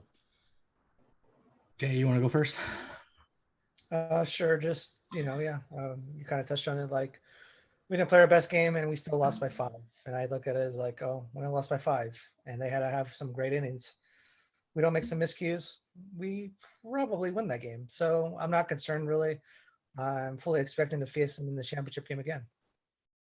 Wow. All right. Calling a shot. We're going to the championship game. Hot take. It's Gotta be confident. Gotta be confident. Yeah. Yeah, I'd have to agree. I mean, I think that we just had our miscues. I mean, I'd say as of late, we've slowly, as a team, just kind of not been our usual style. So it's been a little rocky at times, but I think for sure Monday was like, I mean, you've said it, 9 straight wins. So, I mean, for sure, Monday was the absolute worst we've had on defensive miscues. I think that's one of our biggest things that we've been able to clean up since when we really first started was our defense. Our defense has been really good. Even if our bats aren't alive and Jason hasn't woken up our bats yet, we play really good defensively. And I think that, and including myself, I take a lot of fault for the beginning of that when we had the big lead. Grabbed that ball and I threw it like this for some reason. I couldn't get a grip on it and I threw it weird and it went all the way to home. And it turned into a triple. It was all bad. So Not even close. I understand that was my fault on part of that, but as a whole, as the team, we all just had really weird brain farts and we all just didn't look as clean as we should. I don't know if it was the weather, just a gloomy look or what, but I think we're going to bounce back against Cairo dicks or assholes, whatever we call them. So we'll see how how this goes. But I mean, it's always a good battle against those guys. And then come playoff times, yeah, if we see the rejects again, well, we're going to reject them a spot in the playoffs or into the championship. So we'll just do what we do, and we'll be good. We just got to clean it up. That was awful. That was PG, right? Yeah, but I mean, I almost would have preferred like a much more explicit than all those really crappy puns that you threw out there. Like, yeah, well, you know, I had a week off. Sorry, my rhythm's not there. Let's just limp our way into this next segment here. Who's got Blue Chew? So... He's limping. He's limping. So, kind of safe to say we're going to be getting Game 6 back in Atlanta. Yeah, what's the update? What do we got? What's that looking like? 11-2 in the 8th inning. Chris Taylor went kind of bonkers from what I hear. Love it. Oh yeah. Also, Chris Taylor's 4 for 4. Holy shit. CT3. 3 home runs. Damn. 3 home runs. Yep. Chris Taylor went mental. Holy crap. Also, really quick here, just want to shout out the NFL game that went final just a little bit ago before we get into the hit it or quit it segment. Crazy. So in our pick'em, Cleveland was a -3.5 favorite. Obviously, that line changed, on the live line based on the Baker Mayfield injury news and whatnot. But in the pick'em, that never changes. Well, it's about time this finally didn't screw at least the three of us over, because basically the game is going down. It's 17-14, which does in fact state that the Browns are not covering at 3.5. Browns are going down the field. They're trying to run the clock out. They get it to past 2 minute warning. 2-minute warning. Denver has no timeouts left. The Browns have to go for it on 3rd and 2 inside the red zone. They get it. Guy had a clear shot to probably make it to the end zone, but because you want to run the clock out, he goes down. Well, there's a flag on the play. There's a hold call. So it gets called back. It's now 3rd and 7. So really, if the Browns don't get it, they're going to have to kick a field goal to get it. But they busted up and just got enough for the first down, which means they got to kneel it, run the clock out. It's a 3-point game, which means for all of us, Denver does cover with the points. We all get to start out 1-0 this week in the pick'em, which unfortunately for John and I, we lost in other places, but that's neither here nor there. They should have kicked the field goal and then let Denver go down and get the team touchdown. Wait. Just want to throw this out there. If John ever tells you he loves the over of a game, you probably just don't want to do the opposite. You did this again. You bet on the Thursday night game as part of a parlay card, didn't you? Okay, well, first of all, let's take a time out really quick. I just want to throw this out there. The one time that I have up until this week, the one time I have played a Thursday night game just by itself, I won $100. Okay. That's fine. I hit.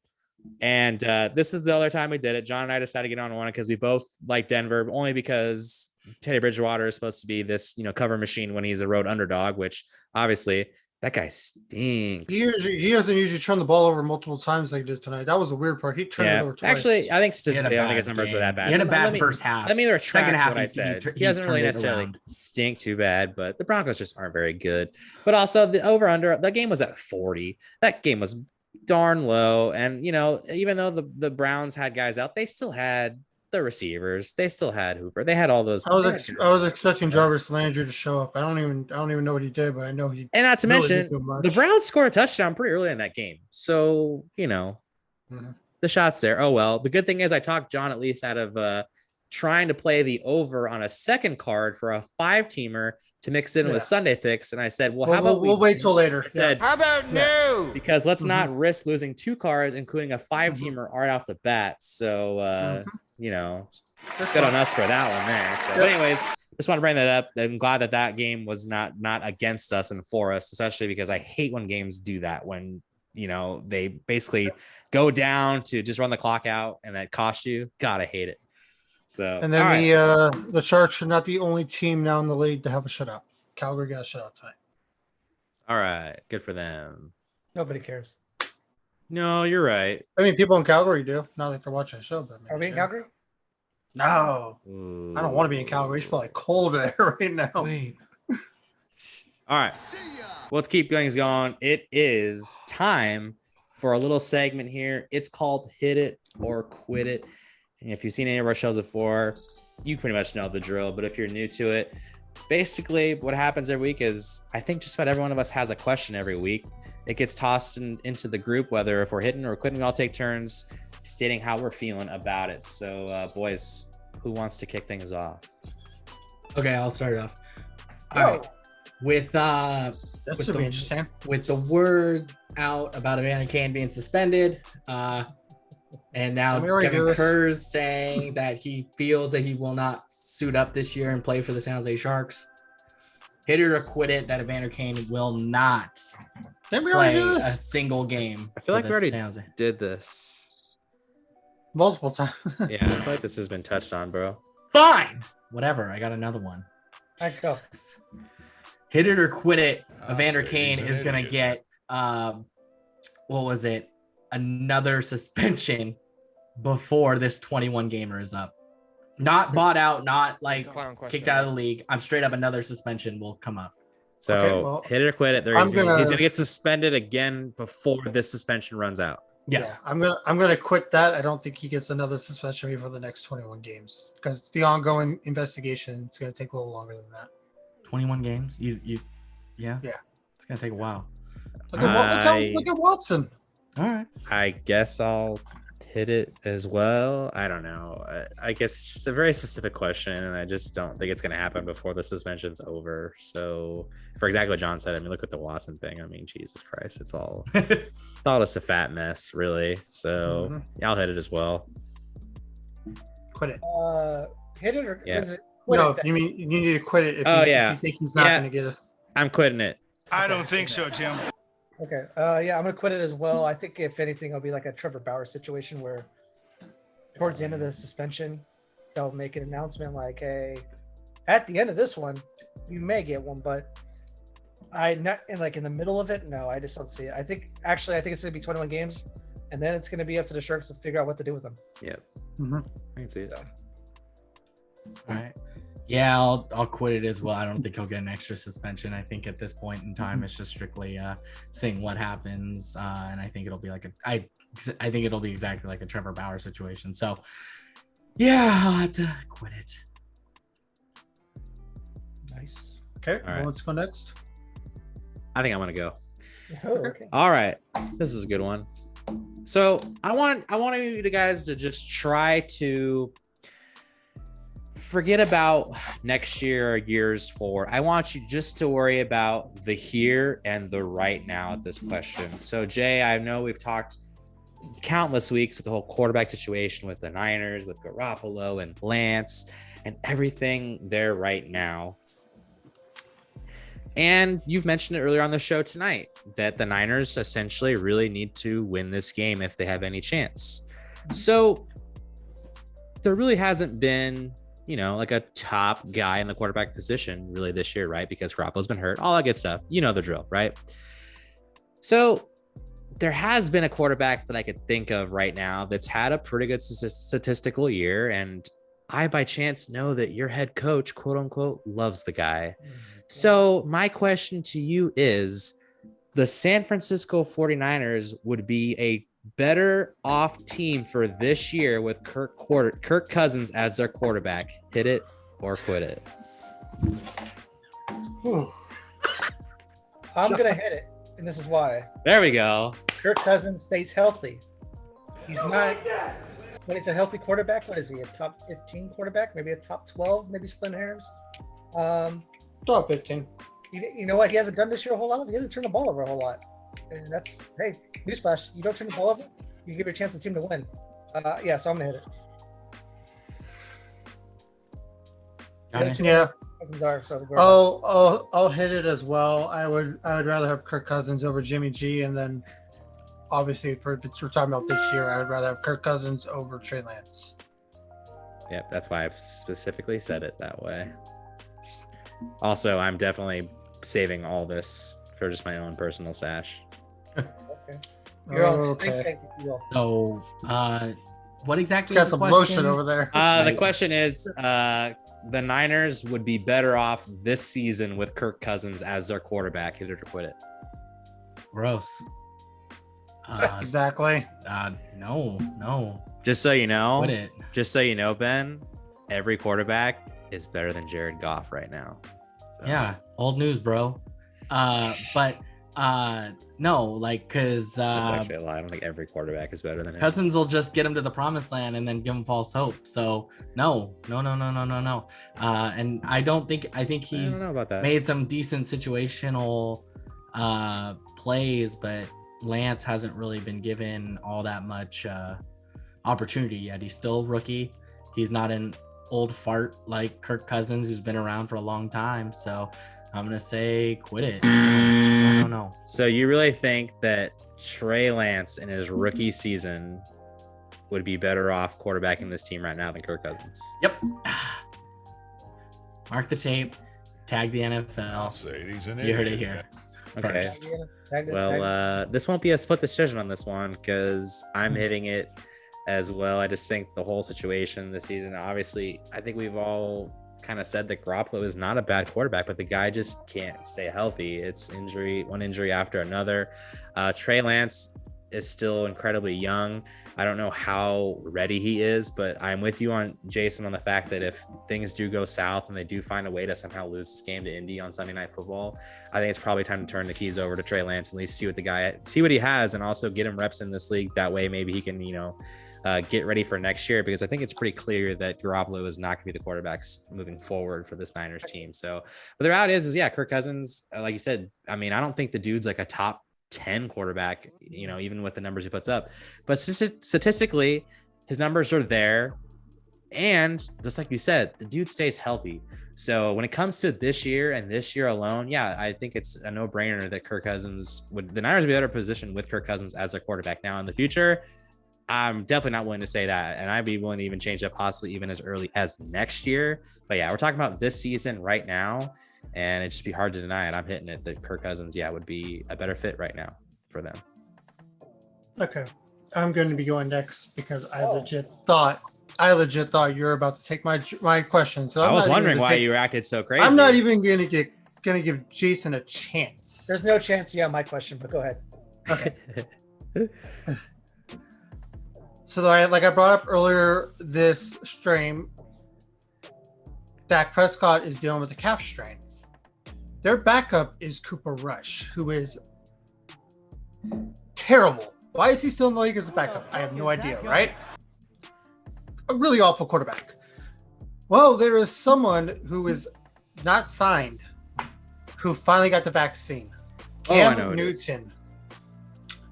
And the odds came out for what team could sign Cam Newton. Washington and Miami were number 2, but number 3 was the Cowboys. And the more I think about it, the more I think that's an excellent signing as a backup, especially with Dak Prescott's calf strain. Bring him in and make him the backup. Will he accept a backup role? I don't know. But if he does accept it, he's a humongous upgrade on Cooper Rush. So hit it or quit it. The Cowboys should go sign Cam Newton to be their backup. Okay, I'll just go ahead and go first. This is kind of a interesting one because you brought up the whole fact of will Cam Newton accept a backup role right now? And the reality is, I mean, where does he have a chance right now to be a starter? Okay, well, the two teams come to my head right immediately would be the Houston Texans, because I don't really know if they really want to do Mills, but is Cam Newton really going to want to go to Houston of all places? Yeah, I think that's going to be a no. Secondly, I mean, I guess I don't really know, but maybe the Browns at the whole thing of Baker Mayfield. I know he's going to have to opt whether or not he wants to have surgery this year. Based on what it seems like, I don't think he really wants to. I think he wants to play this out. I mean, he's probably get banged up pretty bad, but so I don't really know if that's an option if Cleveland would want to look at Cam Newton services and not just stick with Case Keenum. But those are the two teams off the top of my head that I could think. But I just don't know unless someone else gets hurt. I don't see any other really viable options. So yeah, based on the thing with the Cowboys, I mean, let's face it. The Cowboys have shown that they are a good team this year. They're going to be in it probably till the end. They're probably going to be a playoff team. So why not bring a guy like Cam Newton who, isn't a great quarterback by any means, but he's definitely gonna be better than whoever the hell Joe Jabroni is that you just brought up. So if anything, bring him there, have insurance, have somebody that could at least, take Dak's place. If by chance Dak does get hurt and has to miss time, at least have someone come in there and at least, have a somewhat decent quarterback, a very talented Cowboy team if that were to happen. So I'd say hit it. I think the Cowboys should go sign Cam Newton right now. Okay. Yeah, I would agree. That's a good option to have as a backup if he accepted that kind of a role. But just to have a pretty talented quarterback, and young and mobile too. I think that'd be great to have in your arsenal. I mean, that's kind of what the Niners have essentially is Garoppolo, and you have a young, mobile quarterback as your backup. So I think that'd be a smart decision for them. But if he'll take that, that's the biggest kicker, But yeah, I would say hit it. Yeah, I'm gonna hit it as well. I mean, I think two teams off the top of my head, Seattle and Dallas would make sense. In today's NFL, you need two quarterbacks, two decent quarterbacks that if you're going to contend, you need to have a good backup. And I think Dallas, Cooper Rush, no disrespect, but Cam Newton's better than you. Seattle totally slipped my mind, by the way. Did forget about them, but yeah, Seattle. I think Seattle would be a good fit for him. Russell comes back. Who knows what he's going to be? He could get hurt again. But on paper, right now, I think Dallas will be a leading contender for him if he wants to sign. Let's face it, he's not getting a starting job. He's going to get a backup. He's thinking somebody goes down, I could take over. So yeah, I'll hit it. Yeah, it's you also got to remember it's a 17-game season nowadays, so you need a competent backup just in case. So I'm going to hit it as well. If he will come in for the veteran minimum and accept the backup role, why not? He's a humongous upgrade over Cooper Rush, and he's a humongous upgrade over Andy Dalton, who was their competent backup that they had last year. So yeah, I'm going to hit it as well. Cool. I guess it's on me. all right. Yeah. I have one more after as well. Okay. Mine should be pretty quick. With NBA and NFL starting. I said your joke, shut up. NBA and NFL starting up. We have, there's the four major sport in MLB, NFL, NHL, and NBA. The city of Detroit, you got the Red Wings, you got the Pistons, you got the Lions, you got the Tigers. Is the city of Detroit the worst sports town in America? Hit it or quit it. Sorry, Eminem. I love you, but you're gonna be pissed now. My team sucks. We're sports. That's really like you're talking about the fans or like no, I just think like just with their current yeah, with the current current climate, what they have climate of their sports teams. Yeah. Let's see. I think I'll try to dive into this one a little bit. So let's start with the Lions, just because the Lions are probably the biggest joke NFL franchise right now. They're god awful. They're 0-6, which, interestingly enough, another thing I learned, the last time they started 0-6 is that season they went 0-16 when their head coach was their tight end. So making history, baby. That's bad. They've made terrible decisions, and now and I know, Stafford wanted out, but now they're here watching Jared Goff as their quarterback, as they're watching Matt Stafford, play on an actually a good NFL team, and look what the Rams are doing. So that's pretty bad. You guys could cover the Pistons, I'd imagine. Tell me briefly. Pistons aren't very good, right? They suck. Yeah, they're not very good. The Red Wings, I mean, they were good for so long. Yeah. But man, they've been good in 5 years? They haven't been good in 5 years. So they're not really good there. And the Tigers, I mean, am I really about to tell you that the Tigers probably are the best thing that's going on for Detroit? I mean, they at least competed. They had a really crap start this past year. They had some of their young kids come up who looked good at times. And, if the Tigers could maybe make some splashes in the offseason to try to build up, I know one guy that's been in the discussion is possibly Carlos Correa, whether or not he's going to go. There's the whole AJ Hinch, Carlos Correa connection there. So if they can make some splashes like that, maybe the Tigers will be relevant, you know. But man, off top of my head, I just can't imagine another city right now that's just drowning in their own tears right now with the sports teams they have. So I think based on that, I'm gonna hit it. I think Detroit has got to be the most miserable sports town right now. Yeah, I mean, while you were saying that, I was trying to think: is there even anyone close? And the ironic part is, I kind of went to Atlanta, and I was like, oh wait, no, Atlanta's got a baseball team doing well, because I'm like, you know, I mean, at least the Red Wings were good for so long. Atlanta lost their team because they were so bad. Yeah, it's Detroit, and I don't think it's even close. You can make a small argument for Philadelphia. I mean, the Phillies missed, but I mean, a small argument if you want to, but it's not an argument in my opinion. Just because, like, that away. Yeah. Yeah, it's Detroit. It sucks, but yeah, it's Detroit. So I'm gonna hit it. You know, I was really trying to think of other spots too, and you know, there was hit and misses. Like you'd have a bad football team, but a good baseball team, or a good baseball team and a good like hockey team or something. There was always something there to be relevant. You know, I mean, if it's not Detroit, which I firmly believe is probably one of the worst sports areas because of their luck. I would also have to say I would also have to throw in there is Oakland. I mean, they lost, you know, that they're losing teams left and right. So I mean, I don't think that gets much worse than that. That's an unnecessary shot. That's a flag on the field. So, you know, I'm just saying, like, that's another option as well because everyone's leaving there. But yes, I would have to say, with teams that are still there and have no negotiations of moving and plan on being just awful at where they're at, yes, Detroit is clear cut. Unfortunately, you know, there are some decent moments for teams, but the one good thing that has come out of Detroit is that guy that says, put it on the board, fuck.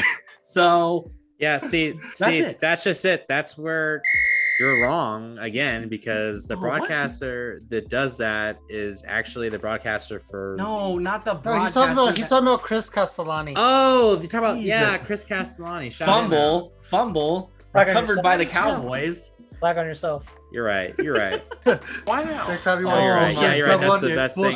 That's the best thing that ever came out of Detroit is Chris Castellani and his shout out. Oh man. But yeah, no, I would say hit it. I will firmly hit that. Firmly, yeah.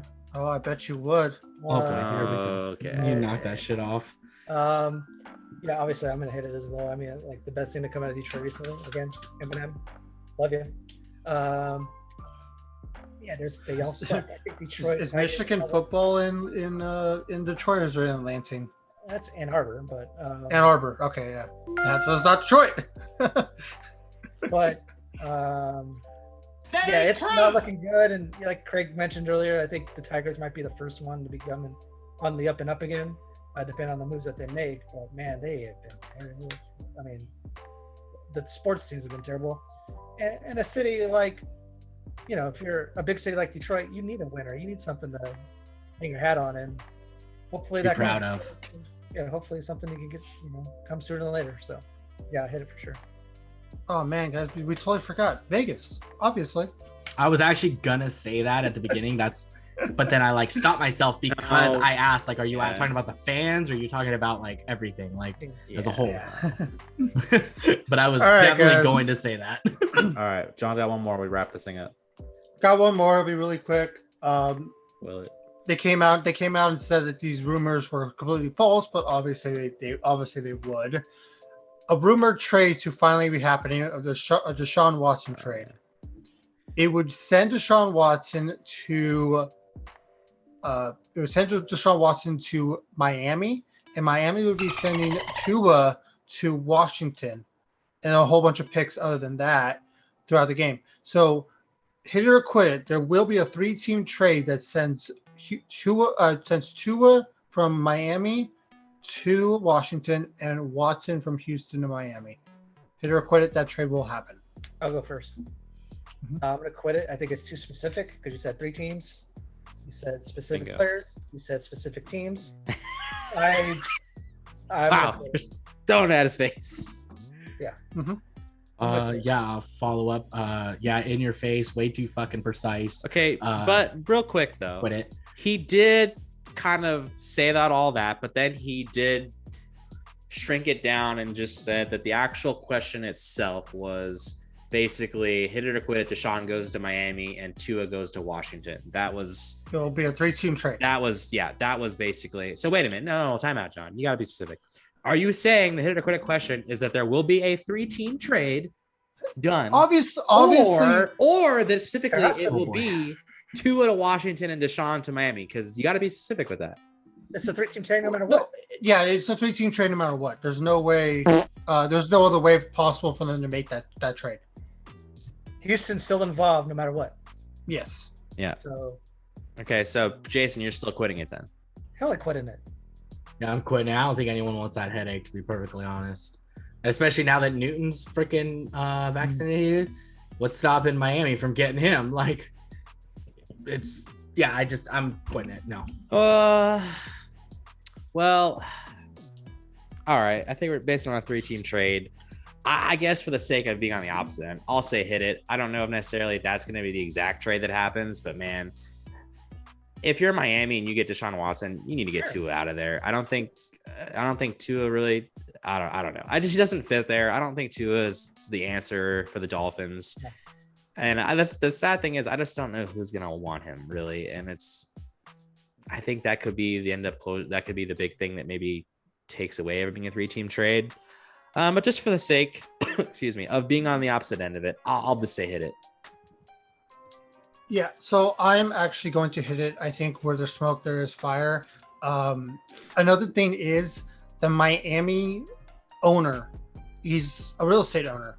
He made his billions in real estate. He's used to taking huge gambles at value, and you cannot get Deshaun Watson right now. Like right now is the lowest you can get Deshaun Watson at.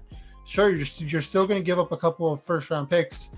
But if say he is cleared of all charges, boom, you just got yourself a top 5 pick, a top 5 quarterback at bottom price amount. And I think that's why Miami's owner wants to make it so big. Plus, another thing to think about, the GM and the head coach, Brian Flores, and I can't remember the GM's name right now, they're on the hot seat. Possibly. I think it's Mike. I know it's Mike Greer, former NHLer's brother. Yeah. They're both on the hot seat right now. So it could be one of those things where maybe that gets them a little off the hot seat. If they're like, hey, you wanted him. We brought him in. Now it's, that can get them a little bit of cushion, a little bit more room. Because right now they brought in Tua. Right now they brought in Tua and it's not working. Where are we at in society today? The owner's not happy. So, but yeah, I'm going to hit it. I think Deshaun Watson will be in Miami before that trade deadline on the 2nd. So we'll see. Yeah.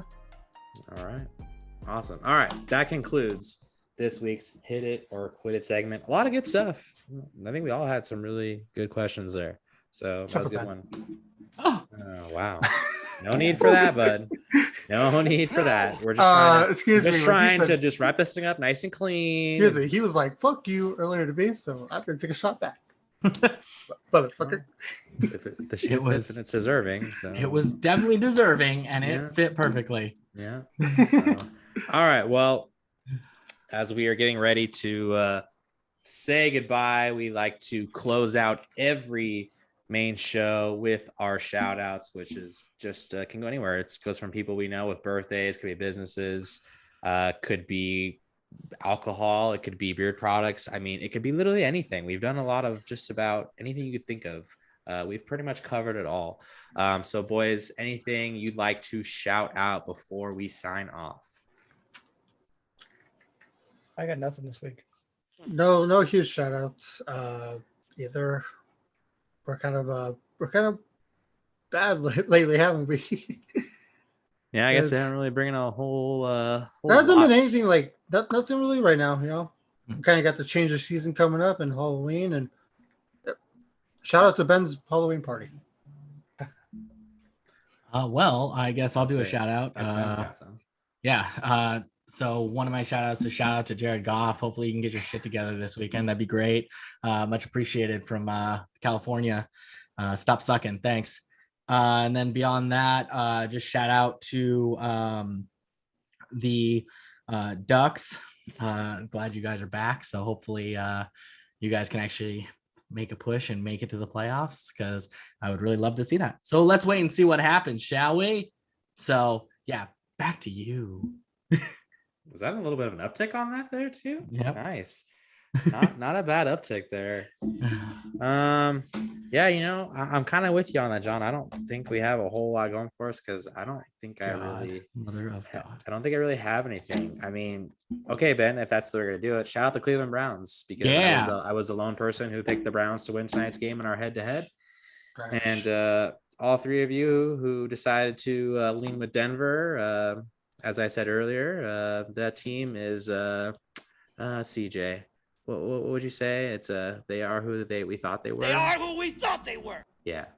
So shout out the Browns for getting it done without Kareem Hunt, no Nick Chubb, no Baker Mayfield. Guess what? No problem. And also shout out them because they also didn't cover, which means I got it right to pick them too. So that works even better. So shout out the awful reffing in the big Warriors game right now. Yeah. So anything else? Oh yeah, shout out. I guess the Dodgers, they avoided elimination. No. They ended up winning. No. I'm just making sure it gets brought up on the show. I have no support towards it either way. I'm just bringing it up.